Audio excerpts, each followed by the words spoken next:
ଆସିଲା। କେଶବ ଏକାକି ଏଠାରେ?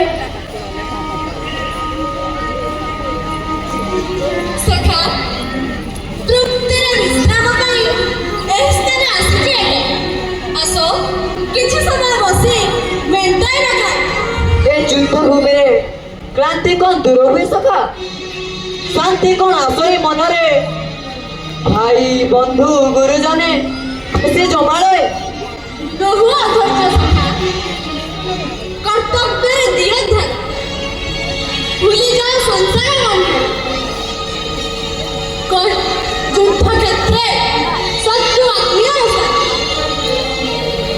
କହିକି ପାରିବ କାଲି ଯଦି ପାଣ୍ଡବଙ୍କ ମଧ୍ୟ କେହି ହୁଅନ୍ତି ନିଧନ, ଅବା ପ୍ରାଣ ବିସର୍ଜନ କରେ ତମ ପୁତ୍ର ଅଭିମନ୍ୟୁ। ତାଙ୍କ ପାଇଁ ତୁମେ ଦେଇକି ପ୍ରାଣ ନା କେଶବ ଏମିତି ବାଣି ନ ଧରନ୍ତୁ ଦୁର୍ଗେ। ସଖା ତମ ନୁହଁ ଦୁର୍ବଳ, ଯିବା ଯାଏ ପ୍ରାଣ ସେମାନଙ୍କ ଚାୟା କେହି ନ ପାରିବେ। ତବ ଆସ୍ଫଳନ ନଦିଅ ବିଧିର ବିଧାନକୁ ତମେ ପାରିବ କିଏଡ଼ି? ହେ କେଶବ ଆସ୍ଫଳନ କରୁନାହିଁ ମୁଇଁ। ସ୍ୱୟଂ କେଶବ ଯାହାଙ୍କ ରକ୍ଷକ ମାନେ ଆସିବ ନିଶ୍ଚୟ।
ଆଗାମୀ କାଲି କଣ ଘଟିବ ତାହା ମୁଁ କିପରି ଜାଣିବି?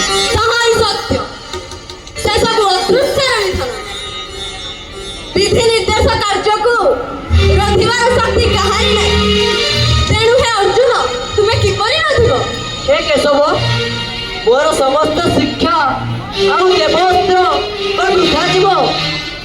କାହାର ଶିକ୍ଷା ପ୍ରାପ୍ତ ଦ୍ରବ୍ୟ କେବେ ବୃଥା ଯାଏ? ଯାହା ପାଇଁ ତାହା ଉଦ୍ଦିଷ୍ଟ ସେହି କାର୍ଯ୍ୟରେ ସେ ଆସିବ। ହେ କେଶବ ଆଉ ତମ ଶୁଭାଶିଷ? ତାହା ତୁମ ଉପରେ ରହିଛି ଆଉ ରହିଥିବ, କାରଣ ଆମେ ନରନାରାୟଣ। କିନ୍ତୁ କେଶବ କିନ୍ତୁ ଜାଗତର ପାର୍ଥ ଶୁଣ ମୋର କଥା।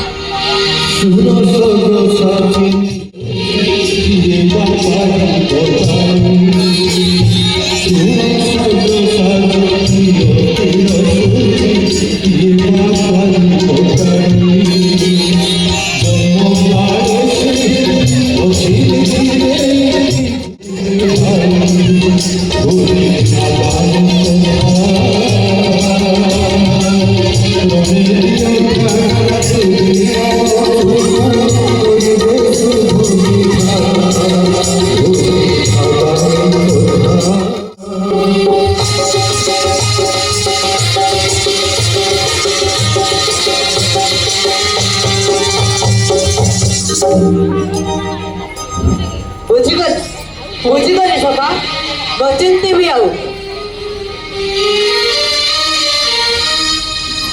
ଜ୍ୟେଷ୍ଠ ଭ୍ରାତା ବୃକଦର ସହ ଆପଣ ନ ଦେଖି ତୁମ୍ଭକୁ ଖୋଜିବାକୁ ଆସିଅଛୁ ଆମ୍ଭେ।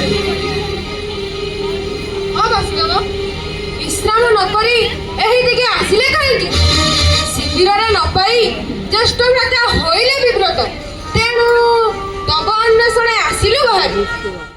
ରାତ୍ରିର ସମୟ ଅଛି କି ବିପଦ? ତେଣୁ କିଛି କ୍ଷଣ ନିରୋଳାରେ ତୃପ୍ତି ପାଇଁ ଆସ। ହେ କେଶବ, ଦେଖୁ ଦେଖୁ ଏକାଦଶ ଦିବସ ହୋଇଲା ସମାପ୍ତ। ଏ ମହାସମର ନହେବ କି ଶେଷ? জ্যেষ্ঠ ভ্রাতা স্রোতে প্রবাহিত করে উচিত সময়ে নেই রখিବାକୁ ହେଲେ। ହଁ ବସିଦେବ କେଶବ, ଧୈର୍ଯ୍ୟ ଯୁଗ ହେଲାଣି ଆମର। ଉପାୟ କଣ? କାଳି ଯୁଦ୍ଧ ହେଉ କୌରବଙ୍କ ଧ୍ୱଂସ। ହେ କେଶବ, ବୃକୋଦର ସତ୍ୟ କହିଛି। ଏ ଯୁଦ୍ଧ ସମାପ୍ତ ହେଉ। ଅସହ ଯନ୍ତ୍ରଣା ଲାଗିଛି। ସିଂହାସନ ପାଇଁ ଭାଇ ହେଲା ଶତ୍ରୁ। କେତେ କେତେ ଜନନୀ ଓ ପତ୍ନୀ ପୁତ୍ର ପତିହରା ହେଲେ। ମୁଁ ସହିପାରୁନି କେଶବ, ଯୁଦ୍ଧ ଶେଷ କର।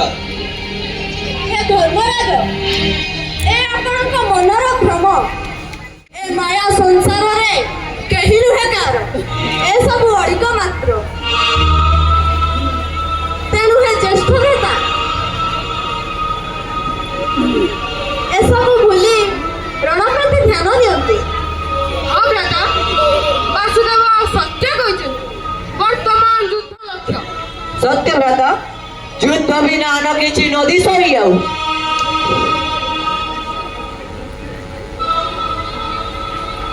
ଆସନ୍ତୁ ଭ୍ରାତା, ଗଭୀର ବିଶ୍ରାମ କାଲି ପାଇଁ ହୋଇବା ପ୍ରସ୍ତୁତ।